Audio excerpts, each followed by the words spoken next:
Hola, hola, ¿cómo les va? Buen domingo para todos, bienvenidos. ¿Qué tal? ¿Cómo van en este mediodía preparando asadito, contando lo que queda de noviembre, que es re poquito ya? Un fin de más nos queda de noviembre y después ya diciembre nos recibe con los brazos abiertos. Y vos así que bueno. Ya estás preparándote vos. Para mi Happy Birthday. Claro. Sí, claro, por supuesto. 51 al 28. Es esta semana, claro. Sí, señor. Vamos a aparecer con Fede y Lucas de sorpresa. Siempre son bienvenidos. De sorpresa. Siempre son bienvenidos. Te decía que te acompañamos ahora al mediodía durante una horita. Hacemos Fuerza Natural a través de Splendid 990. Te acompañamos en la ruta, en algún punto del país donde estés o del mundo, escuchándonos. Mientras preparas algo rico para el almuerzo, te vas a encontrar con alguien, o estás laburando, o estás en un momento complicado. Acá estamos, al lado tuyo, haciéndote compañía, para hablar de cuestiones de salud, para hablar de cuestiones que pasan en el mundo, para pensar un ratito. ¿Cómo andas, Gaby? Yo bien, acá estaba... Vos sabés que a mí lo que me aturde un poco es la velocidad con que corre el tiempo, ¿no? Que ya estamos a fin de año. Pero bueno, pero vivir tampoco está mal. No, está muy bien y hay que disfrutar el momento, el ahora. Vivir está bien, empezás a pensar en algunos días de vacaciones. Okay. Las fiestas, vos sabés que a mí mucho no me gustan, pero... Hay gente sí, las fiestas son polémicas. No por la fiesta en sí, sino por lo que representa. Empiezan a generar cierta melancolía o nostalgia. Exactamente. Pero bueno, también respetamos a quien las festeja y las disfruta. Por supuesto. Y también al que no las festeja. También. Sin duda. Bueno, Fede López Feijó está en nuestra producción general y Lucas Novoa nos pone al aire. Lo que dejamos de pensar es el título de la editorial de hoy, que vamos a charlar en un ratito y que tiene que ver con el sedentarismo cognitivo, Gaby, que no es el físico, ¿eh? No, me imagino. Y me parece un concepto interesante, sedentarismo cognitivo. Muy interesante. Después, nuestra entrevistada va a ser Celeste Giardinelli, que es periodista, que es influencer y que es una de las protagonistas de una serie documental Animales en Peligro, que está buenísima y que está en Flow y que ya la podemos ver. Vamos a hablar con ella. Sí, no la vi yo, pero me dicen que está buenísima, gente que la vio. Yo también la tengo pendiente. Bueno, y lado B, imprescindibles y temas de hoy, los otros puntos de nuestro programa, Gaby. Sí, en el lado B, si yo te digo, ¿vos conocés escuchaste hablar de Paolo Macchiarini? No. Yo tampoco había escuchado hablar hasta que lo encontré. Paolo, vamos a escuchar, te voy a contar, mejor dicho, en el lado B, la historia de Paolo Macchiarini con una promesa que terminó de la peor manera. Y en el lado B, vamos a traer... En mujeres, perdón, ese es el lado B el que dije antes. En mujeres imprescindibles, hoy vamos a traer una mujer que no es una mujer, sino que es un personaje de todos nosotros, que es una mujer en su personaje, que es nada más ni nada menos que Mafalda. Me encanta, claro que fue imprescindible Mafalda y lo sigue siendo. Y en temas de hoy, bueno, China va a exigir un título universitario a influencer que hable de salud, economía y derecho. Temazo para desarrollar. Bueno, a ver, hablamos del sedentarismo cognitivo, que se ha vuelto cada vez más popular en nuestro tiempo. A ver, en términos simples, se refiere a la tendencia de reducir el esfuerzo intelectual y la búsqueda del estímulo mental.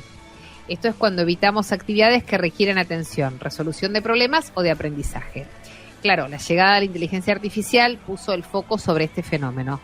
Entonces, figuras como el tecnólogo Santiago Bilinsky y el neurocientífico Mariano Sigman lo han explicado con mucha claridad, porque ¿qué dicen? Que al delegar en la tecnología tareas que antes requerían esfuerzo mental, como la memoria o la orientación, bueno, nos ponen frente al riesgo de atrofiar las habilidades que estas mismas tareas ayudan a mantener activa en nuestra mente y en nuestro cerebro. Hoy además, ya no solamente delegamos decisiones o cálculos, también delegamos la creación. A ver, se hacen canciones, novelas, cuentos infantiles, tesis, imágenes fijas, videos, todo con inteligencia artificial.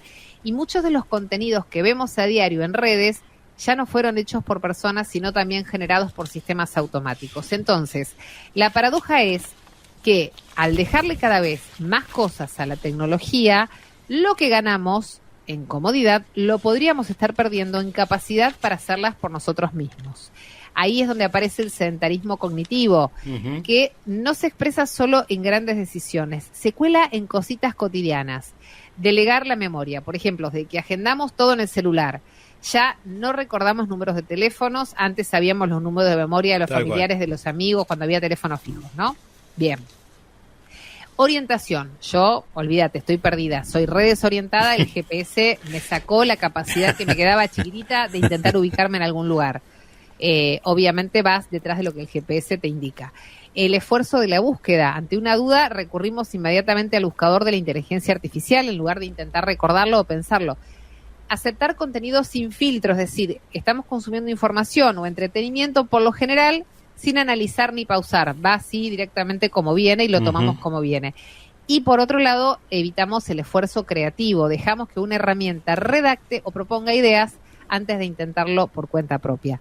¿Pensaste y pensamos en las cosas que estamos dejando de pensar por delegar en la tecnología? Esa es un poco la reflexión. Sí, vos sabés que mientras nos contabas eso, Milva, yo pensaba, y siempre tengo un dilema, la verdad que tengo un dilema, si está bien o está mal, porque siempre digo, por ejemplo, vos el otro día tuve una discusión parecida, estábamos adentro de un shopping, y si hace 200 años hubiésemos hecho una pregunta a toda la gente que estaba ahí, seguramente el 80% de la gente sabía cabalgar, y hoy no, porque no necesita saber, claro, porque andan en auto. Y eso está bien o está mal. Yo creo que el progreso te va incorporando habilidades y te va restando otras. Sí, creo lo mismo. Ahora, hay algunas cosas, yo creo que el esfuerzo creativo sí es importante mantenerlo, me parece que es muy importante, y lo mismo que el esfuerzo de búsqueda. Ahora, el de la memoria, el usar GPS, como decías vos, el de la agenda del celular, yo creo que es inevitable, me parece, ¿no? Es inevitable, y te digo algo, tal vez nosotros estamos medio trabados por una cuestión de edad generacional, claro, en esta cosa. Los chicos, si bien es cierto que hay cosas que no hacen como nosotros respecto de su apego a la lectura y demás, cuando ellos logran desarrollar o trabajar con las herramientas de la inteligencia artificial para diseñar, para crear programas, es otra habilidad. Es maravilloso, claro, verlos porque ahí no hay también hay claro, creatividad, hay aprendizaje y son sistemas muy complejos de por manejar. Supuesto. O sea, yo lo veo a mi hijo de 12 años programando, o el otro día que diseñó un videojuego. O sea, y él ha hecho cursos para hacer eso, digo, no es que lo aprendió realmente. Se formó o estuvo haciendo módulos para aprender a hacer eso. Y es un montón. No es que es todo tan sedentario. Sí creo que hay cosas que perdimos. Bueno, habrá que buscar la manera, como vos decís, la perdemos o la reemplazamos por otras cosas, quizá. ¿Viste? Por eso es una discusión que tampoco hay que tomarla tan a la ligera, decir, no, porque la infancia era la de antes, que jugábamos a la rayuela en la vereda. Bueno, no es así. El mundo va hacia otro camino, ¿viste? No hay chance ahora de... A ver, sí creo que todo esto nos permite entender dónde está el límite del equilibrio. Claro. Sí creo que hay cosas que está bueno entender, que tienen que ver con volver a los orígenes de cosas, de comer, de alimentarnos saludablemente, bien, de hacer actividad física, de evitar el sedentarismo físico y de poner un límite a todo. Me parece que no es todo y sin límite, es acomodado, pero no, coincido con vos que no se puede renegar contra eso. Mira, cuando yo me acuerdo que en el colegio, cuando yo iba al colegio te enseñaban al cálculo del logaritmo, una cosa más difícil, y de raíz cuadrada, dificilísimo. No había chance, todos los años lo aprendíamos, nos enseñaban y lo volvías a olvidar. Hoy apretás un botón en una calculadora y te lo saca. Explícame cuál era. Yo creo que conocer qué significa hacer el logaritmo de algo o qué significa la raíz cuadrada. Ahora, el proceso de hacerlo, habrá que ver, como decís vos, cuál es el límite del ¿cómo es? Del cognitivo del sedentarismo. La fiaca, iba a decir yo, el sedentarismo cognitivo. Tal cual. Me parece que un temazo, me parece. Sí, porque por eso te digo, creo que hay una cuestión generacional. Para quienes están inmersos en ese mundo y trabajan dentro de eso y ya utilizan la herramienta como base de su desarrollo, para poder, una cosa es estar preguntándole 2 o 3 cosas por día a la inteligencia artificial para resolver. Otra cosa es cuando te decidís a indagar en ese mundo, que creo que ni vos ni yo podemos entrar ahí ni asomarnos. Es más de los chicos, de los jóvenes, de quienes entran y estudian y aprenden desde ahí. Así es. Bueno, dicho esto, bienvenidos. Esto es Fuerza Natural. Fuerza Natural. Fuerza Natural. ¿Qué podemos hacer para construir un mundo mejor? Tenemos algunas ideas. Milva Castellini, Gabriel Barbagalo, hasta las 13 en Splendid 990. Más Radio.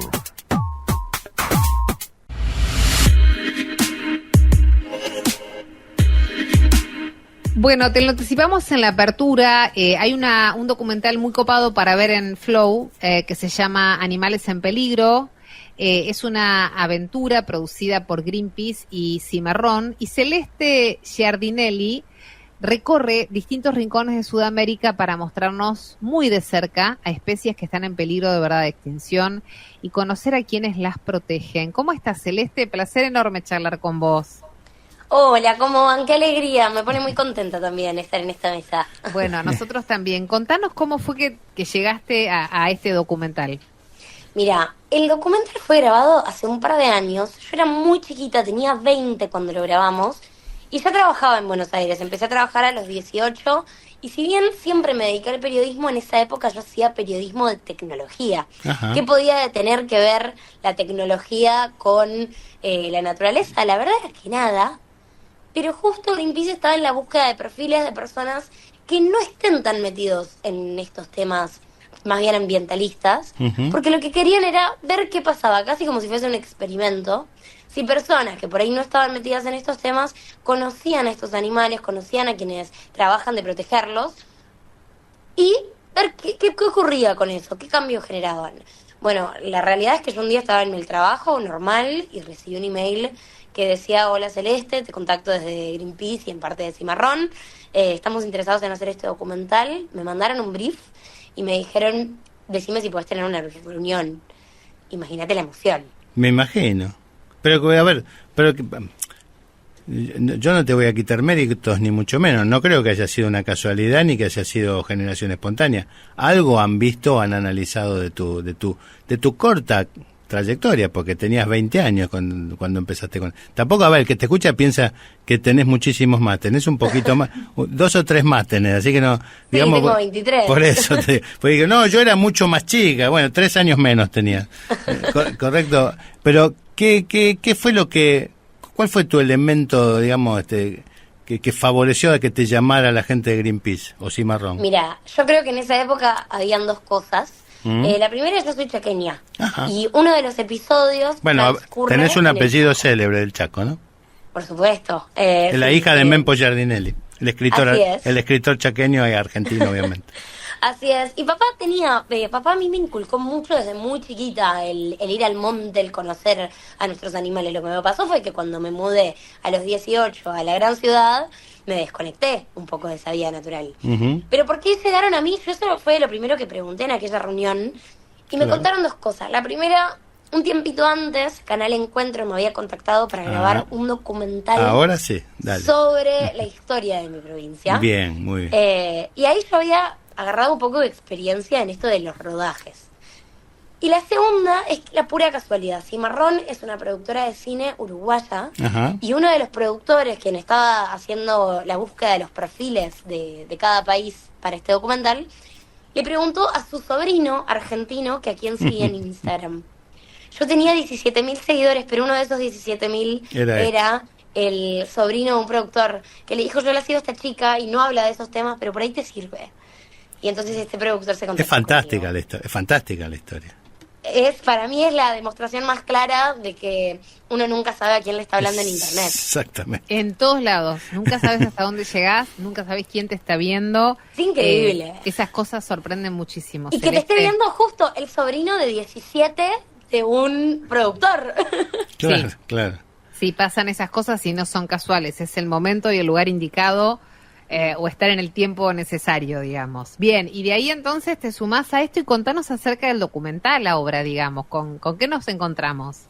Mira, para el oyente, si llega a tener interés en descargarse Flow e ir a buscarnos, la serie se llama Animales en Peligro y es entretenida, en parte porque está comandada, tiene como si fuese una voz omnipresente, a la mismísima Natalia Oreiro. Bueno. Natalia nos hace de guías a lo largo de todos los 6 episodios y en cada episodio... Ella Celeste, en off sale siempre ella. Ella sale a veces en on, a veces la vemos con esto como en un fondo blanco. Es como si fuera Dios. Natalia Oreiro nos guía a 3 personas que no nos conocíamos. De hecho, esto en la serie está grabado... Pero fue así, ninguno de los 3 nos conocíamos. Yo represento a la Argentina, hay un chico que se llama Roberto, que trabaja como abogado en Chile, es un abogado que aparte hace streamings en Twitch, y él nunca en la vida había pisado la naturaleza y lo llamaron para representar a Chile. Y Sara Samaniego, Marce la recicladora, que Sara tiene un personaje llamado Marce, que es una recicladora urbana de Bogotá. Entonces representamos cada uno a su país. En los 6 episodios vamos a conocer a 6 especies de estos 3 países. Recorremos Colombia buscando a los andinos, el único oso 100% latinoamericano que existe en el mundo. Ajá. Recorremos la Patagonia buscando tanto al huemul, esta especie de ciervo hermoso, que es típico de la Patagonia, como al pingüino de penacho amarillo, que es un pingüino que tiene los pelos amarillos. Sí, sí. Recorremos el Chaco y el monte chaqueño y los humedales de los esteros de Liberá, buscando al aguaraguazú y al jaguareté. Y el aguaraguazú es ese, como es un zorro de patas largas, ¿no? Exactamente, al zorro de patas largas, naranja, sí, es hermoso. Tal cual. Y por último recorremos Chile buscando a un animal muy hermoso que se llama chungungo. Es como si fuese una nutria, es el mamífero marino más chiquito del mundo. Ajá. Y está solamente en Chile, hay unas 2.000 individuos de chungungo vivos, y es un bichazo. Discúlpame, ¿los 3 van a los 3 países o cada uno está en su país? Los 3 vamos a los 3 países, y es una serie que la recomiendo mucho para ver con niños, claro, porque te enganchas con los 3 personajes. ¿Qué te copó más? ¿Qué te conmovió más de las cosas o algunas que quieras mencionarnos? Muchas. A mí creo que lo que más me conmovió fue la dimensión total de que el mundo en el que vivo es este mundo verde. Hay un poema de Mary Oliver que dice así, dice: la casa de nuestras vidas es este mundo verde. Y yo recuerdo en el primer rodaje, que fue en los esteros de Liberá, tomar dimensión de lo que significaban las palabras de ese poema estando totalmente rodeada de los humedales, o sea, estar caminando entre el medio de pastos altísimos buscando un zorro grande. Después, cosas que me han conmovido, yo gracias a esa experiencia aprendí a bucear y se convirtió en una de las pasiones de mi vida. De hecho, me ocurrió que cuando volví a la ciudad, yo volví con 2 pasiones. Por un lado, la del buceo, y por otro, la de usar binoculares en la vida en general. Aprendí que los binoculares me podían servir para hacerle suma a cualquier cosa, y que así podía prestarle más atención, por ejemplo, a las aves. Bueno, es bien de birdwatcher, ¿no? Que son estas personas que van por el mundo observando aves con el largavista, con el catalejo. O exacto, sea, es una actividad fascinante.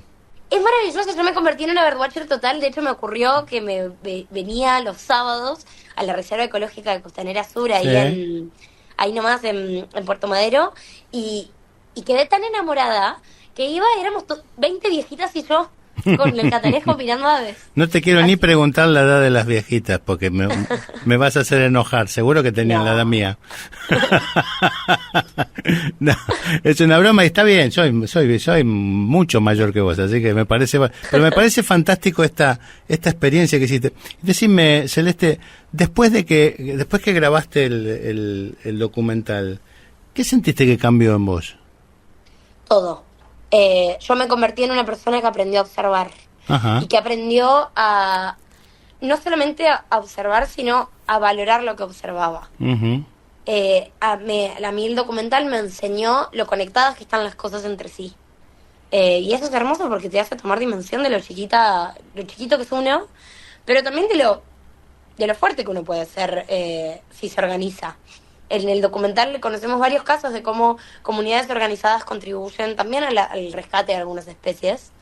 Y eso fue muy hermoso. La verdad es que a mí el documental me cambió para siempre. Yo nunca más pude hacer periodismo de tecnología al 100%. Me tuve que dedicar casi por obligación. Al periodismo ambiental. Al periodismo científico, más bien. Sí. Yo me enamoré de hablar con biólogos y a eso me he dedicado.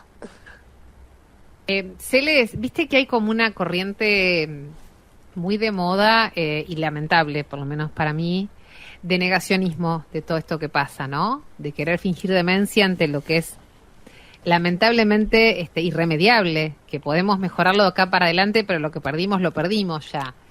¿Vos lo notás esto en redes todavía? Sí, sí. Hay como esas dos cosas, ¿no? Es el negacionismo y el fatalismo total. Lo noto, lo percibo.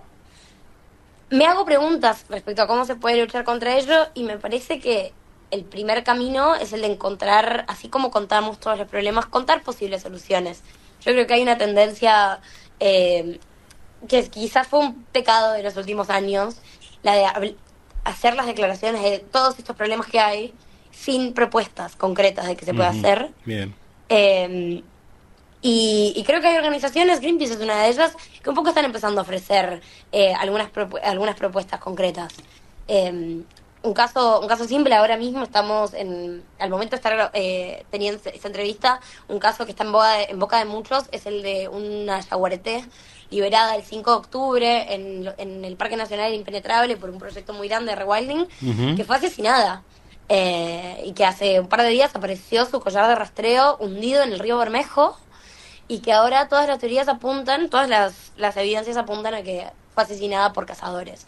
Bueno, Greenpeace como organización en su momento impulsó mucho la idea de poder cambiar el estado, cambiar la significancia de asesinar a una especie como el yaguareté y que tenga la misma categoría de crimen que un homicidio, para generar penas mucho más altas. Sí, algo por suerte está cambiando, no alcanza, porque tuvimos ya un caso de una pena, un castigo, digamos, el año pasado lo vimos con una pingüinera, que habían electrificado una pingüinera. Exacto.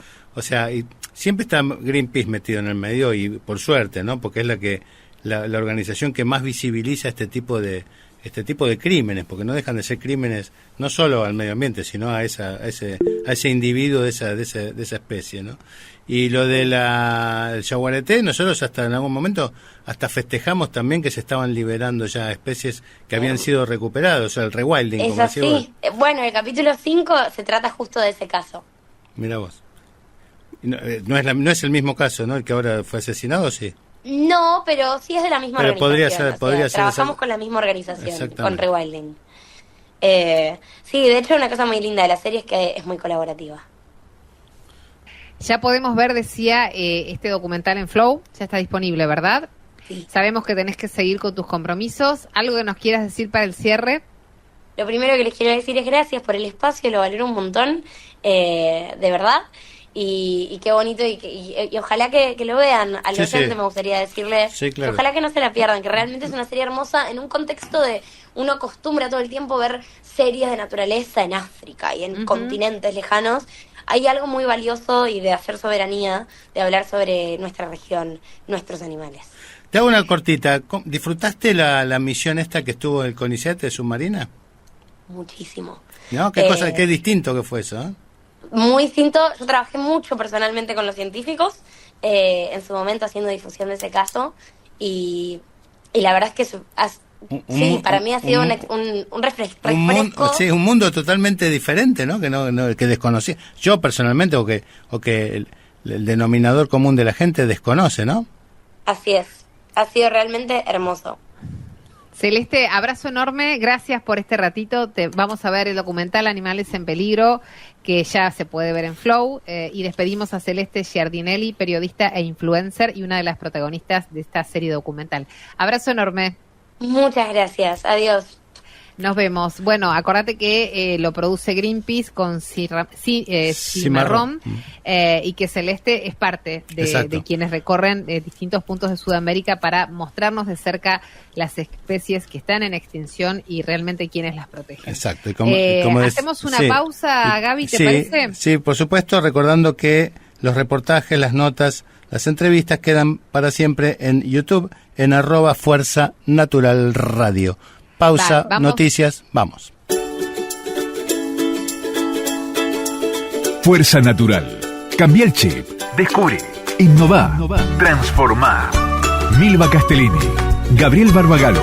Hasta las 13 en Splendid 990. Más radio.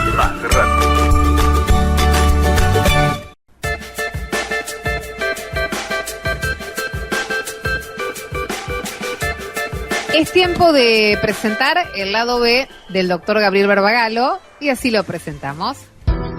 CIFEME es un sistema integrado por más de 750 empresas de medicina prehospitalaria, brindando cobertura en 20.000 localidades, lo que la hace la red de emergencias médicas de mayor alcance. Un solo teléfono, una sola factura, todo un país. Nuestro centro de contacto certificado bajo normas ISO cuenta con profesionales altamente capacitados que gestionan servicios de alta complejidad hasta en las regiones más apartadas de nuestro territorio. CIFEME, la red de emergencias médicas más grande del país.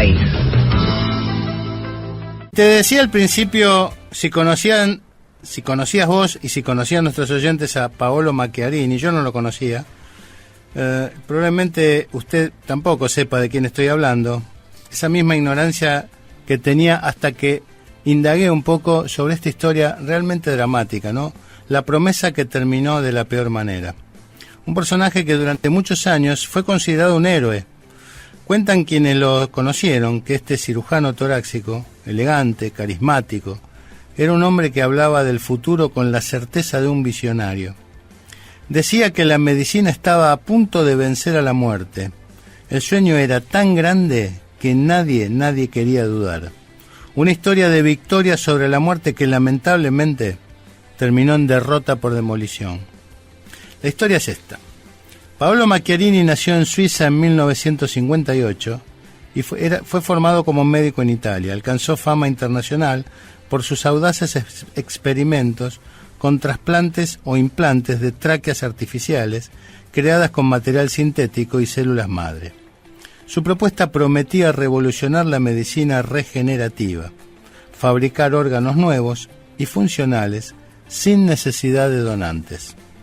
Tan impactante y fuerte fue la propuesta de Macchiarini que en el año 2011 realizó el primer implante con una tráquea artificial en el prestigioso Instituto Karolinska de Suecia, el mismísimo instituto donde se elige y se entrega cada año el Premio Nobel de Medicina. Las cámaras lo rodearon, los titulares lo celebraron, el establishment médico lo nombró como el cirujano fabricante de órganos. Pero detrás de la gloria se escondía, agazapada, una historia de muerte y desolación. Los pacientes, que habían sido presentados como ejemplos de éxito, comenzaron a morir lentamente entre infecciones y rechazos. Los órganos sintéticos no se integraban a los tejidos del paciente y las promesas, una a una, se fueron desmoronando. Algunos colegas empezaron a sospechar, ya que los resultados no coincidían con los informes preliminares. La conclusión fue que las publicaciones habían sido adornadas y los datos manipulados. Pese a las evidencias cada vez más nítidas, Macchiarini siguió defendiendo su trabajo, negando todo. Decía que el progreso necesitaba muchos sacrificios y que sin riesgo no había posibilidades de avanzar. Pero el costo fue humano, vidas perdidas en nombre de su ambición. El escándalo estalló cuando periodistas de investigación revelaron la verdad. El cirujano milagroso había mentido.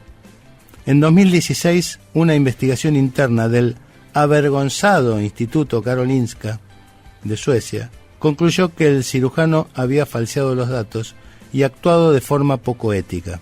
Fue despedido y su reputación se desplomó mientras las demandas, las investigaciones y los juicios iban llegando uno tras otro. El hombre que quiso crear órganos inmortales terminó siendo símbolo de la corrupción del sueño científico. El embustero que entretenía a sus pacientes con historias inventadas sobre sus pacientes famosos, todos mentiras, entre los que figuraban el Papa Francisco, el entonces presidente Barack Obama y el matrimonio Clinton. En el año 2023, hace 2 años nada más, un tribunal sueco lo condenó por lesiones graves a sus pacientes y de esta manera la promesa de Paolo Macchiarini, quien había querido fabricar vida, se desmoronó por el propio peso de la mentira y de la ambición. La historia de Paolo Macchiarini, el médico que transitó del milagro médico al escándalo científico sin estaciones intermedias, una historia que usted merece conocer. Fuerza Natural. Cambia el chip. Descubre. Innová. Transformá. Milva Castellini. Gabriel Barbagallo. Hasta las 13 en Splendid 990. Más radio. Más radio.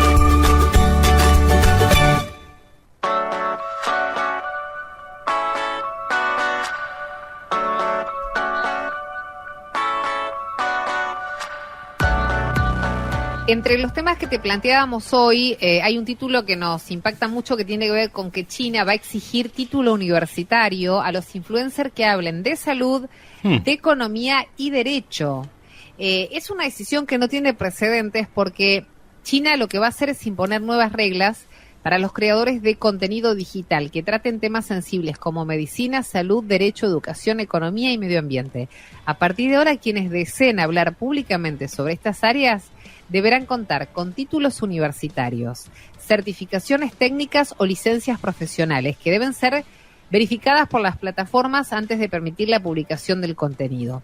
Esta medida fue anunciada por el Departamento de Ciberespacio de China junto a los Ministerios de Radio y Televisión y de Cultura y Turismo. También se va a exigir que estos contenidos incluyan etiquetas visibles indicando si la fuente está certificada y también mayor transparencia sobre la identidad y la formación de los influencers, Gaby. Sí, las plataformas digitales serán responsables de controlar y hacer cumplir estas normas. En caso de incumplimiento, podrán aplicarse sanciones económicas, eliminación de contenidos o restricciones de las cuentas. Esta resolución se enmarca en la política de gobernanza digital impulsada por el gobierno chino desde la Ley de Ciberseguridad del año 2016 y forma parte de la campaña nacional Claro y Brillante contra la desinformación en Internet. También se vincula a la regulación de contenidos generados por inteligencia artificial con nuevos requisitos de validación y etiquetado para evitar la proliferación de falsos expertos amplificados por la tecnología. China se convierte así en el primer país en exigir credenciales académicas obligatorias para influencers que aborden temas de alto impacto público en medio del debate global sobre libertad de expresión y lucha contra la desinformación. ¿Qué tema, Milva? La verdad que sí, porque, a ver, viste que siempre estamos medio al límite con el tema de la libertad de expresión, ¿no? Obvio. Pero en esto me parece que hay algo que está bien, o sea, no, tendríamos que ver realmente hasta dónde se va con la regulación, pero me parece que está bien que personas que hablen de estas cuestiones sean, como se dice, palabra autorizada, o tengan un respaldo, sí. Porque si no, ahí es donde va cualquier cosa. Sí, vos fijate, Milva, que en los canales de cable o los canales abiertos, como los de trabajás vos, cuando viene un médico tiene que poner su número de matrícula abajo. Sí, eso fue algo que la ley empezó a exigir, sí. ¿Y por qué en una red social no? Así tenemos a cualquier chanta y papanata hablando de no hagas esto, no hagas lo otro, tomá tal pavada, tomá dióxido de cloro, ¿se acuerdan? Tomá, no te vacunes, y etcétera, etcétera. Bueno, a mí me parece bien que si hay una persona que cree que no hay que vacunarse o que hay que tomar tal medicamento, lo haga, que presente realmente desde dónde lo dice, cuál fue la investigación que llegó que arribó a esa conclusión. Ahora, después estamos hablando de un país que no es muy fuerte, digamos, en libertad de expresión. Claro, eso es lo que connota la medida, pero en realidad está bien. Por eso, conceptualmente para mí está bien. Ahora, porque y otra cosa, TikTok es una plataforma china. La pregunta es, ¿China va a intervenir en la publicación de TikTok de cualquier lado o solo las de China? Solo las de China, me dice acá la producción. Pero no sé, porque la plataforma es China. No hay límites, no existen los límites internacionales en las redes sociales.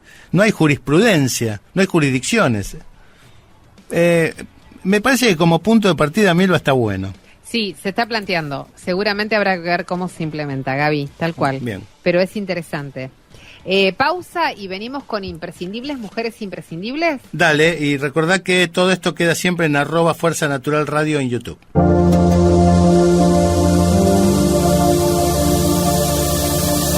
Fuerza Natural.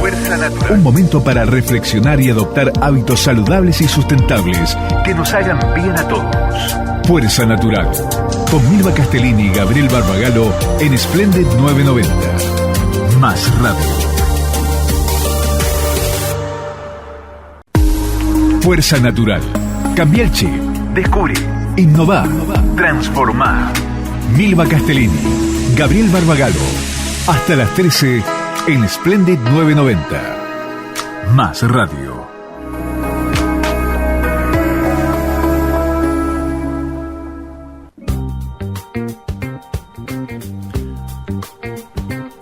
Bien, y en nuestro espacio de Mujeres Imprescindibles, hoy, en la voz de Milva Castellini, la gran Mafalda. Es la voz mía, pero como siempre les cuento, lo escribe Gaby, así que me parece importante que lo recordemos. El que investiga y escribe es él. Esta vez, dentro de las imprescindibles, es un personaje de ficción, pero que tranquilamente podría ser un personaje de la vida real, y creo que ese fue el espíritu de cuando allí, por el año 1964, en un departamento de Buenos Aires, un dibujante mendocino llamado Joaquín Salvador Lavado, más conocido como Quino, creó a esta niña de pelo oscuro, mucho pelo así, mirada curiosa y una mente inquieta. La llamó Mafalda, y lo que comenzó como un simple personaje para una campaña publicitaria de electrodomésticos se terminó convirtiendo en una de las historietas más queridas y reconocidas en el mundo. Mafalda nació con una pregunta en los labios y una preocupación constante por el mundo. Vivía en un barrio de clase media, rodeada de amigos. Estaba Felipe, Manolito, Susanita, Miguelito y Libertad, y cada uno reflejaba distintos tipos de personalidades y formas de pensar de la sociedad argentina de aquellos años, los años 60. Desde su viñeta y con su globo terráqueo siempre cerca, Mafalda se preguntaba por la paz, la justicia, la política y el futuro de la humanidad. Detestaba la sopa, símbolo de todo lo impuesto sin sentido, y adoraba a los Beatles, la democracia y los ideales de un mundo mejor.